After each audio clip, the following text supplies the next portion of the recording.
और बिना परिस्थिति खड़ा हुए उनको पद से हटा दिया जाता है, हाथ पकड़ करके। कौन हटाता है? तो कश्मीर से आया हुआ मीर जाफर बोलता है इस्तीफा दो। एक संथाली को, एक आदिवासी को, एक आंदोलनकारी को कश्मीर का आया हुआ मीर जाफर इस्तीफा लेता है। किसकी तरफ इशारा कर रहे हैं हम?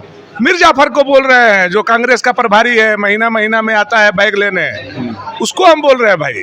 तो बोल वो रहे थे, लेकिन सेंटिमेंट पूरे झारखंड का था कि मेरे साथ अन्याय हुआ है, हेमंत सोरेन ने अपमान किया है, परिवारवाद के नाम पर हमको आज हटना पड़ा, जो मैं करना चाहता था नहीं कर पाया। ये दर्द मेरा रही है, ये चंपई सोरेन। ये दो प्रमुख मुद्दा जो आपको लगता है कि हेमंत सरकार की सबसे कमजोर नब्ज है। हम लोगों का तो एक ही मुद्दा है, माँ, माटी और हमारे झारखंड की बेटी, ये तीनों को बचाना है। तो झारखंड मुक्ति मोर्चा और कांग्रेस को जमींदोज करना है। हमारे साथ भाजपा विधायक भानु प्रताप शाही जी हैं। बीजेपी को इतना प्यार चंपई सोरेन पे क्यों आ रहा है भानु शाही जी? आज आपने चंपई जी का दर्द देखा या नहीं देखा है उसके अंदर? ये मेरा प्यार नहीं है, जो उनके अंदर दर्द है, कसक है, वो आंदोलनकारी हैं। और एक आंदोलनकारी जब आंदोलन करता है, पूरी जीवन खपाता है, उसको बदले में परिस्थिति जन ही सही मुख्यमंत्री का पद मिलता है, और बिना परिस्थिति खड़ा हुए उनको पद से हटा दिया जाता है, हाथ पकड़ करके। कौन हटाता है? तो कश्मीर से आया हुआ मीर जाफर बोलता है इस्तीफा दो। एक संथाली को, एक आदिवासी को, एक आंदोलनकारी को कश्मीर का आया हुआ मीर जाफर इस्तीफा लेता है। किसकी तरफ इशारा कर रहे हैं हम?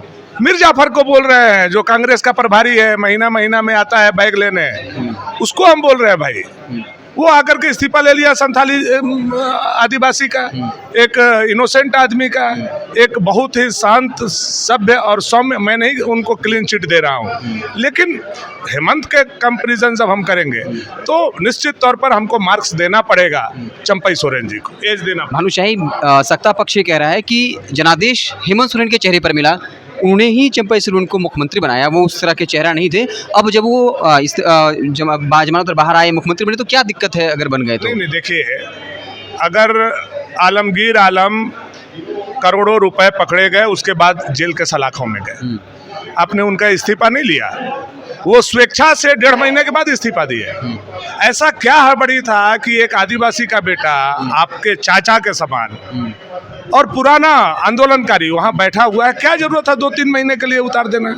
जब एक भ्रष्टाचारी मंत्री से आप इस्तीफा नहीं मांग सकते हो, क्या जरूरत है बेचारा ये निरीह आदमी को उतार देने का? आज उनका मन में जब बोल रहे थे तो बोल वो रहे थे, लेकिन सेंटिमेंट पूरे झारखंड का था कि मेरे साथ अन्याय हुआ है, हेमंत सोरेन ने अपमान किया है, परिवारवाद के नाम पर हमको आज हटना पड़ा, जो मैं करना चाहता था नहीं कर पाया। ये दर्द मेरा रही है, ये चंपई सोरेन का। भानु शाही जी, अंतिम सवाल ये होगा, वो कौन से दो प्रमुख भाजपा का एजेंडा है जिसके जरिए आप सत्ता पक्ष को घेरने जा रहे हैं? ऐसे तो बहुत मुद्दे होंगे, दो प्रमुख मुद्दा जो आपको लगता है कि हेमंत सरकार की सबसे कमजोर नब्ज है। हम लोगों का तो एक ही मुद्दा है, माँ, माटी और हमारे झारखंड की बेटी, ये तीनों को बचाना है। तो झारखंड मुक्ति मोर्चा और कांग्रेस को जमींदोज करना है।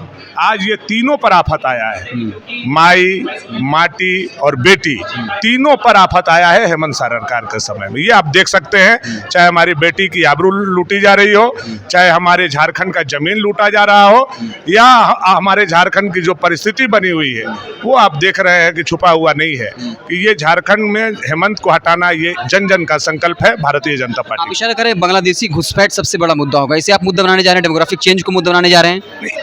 ये तो आप देख ही रहे हैं ना, ये हो क्या रहा है। हमारी बेटी को 50-50 टुकड़ों में काटा जा रहा है, पेट्रोल डाल के मारा जा रहा है।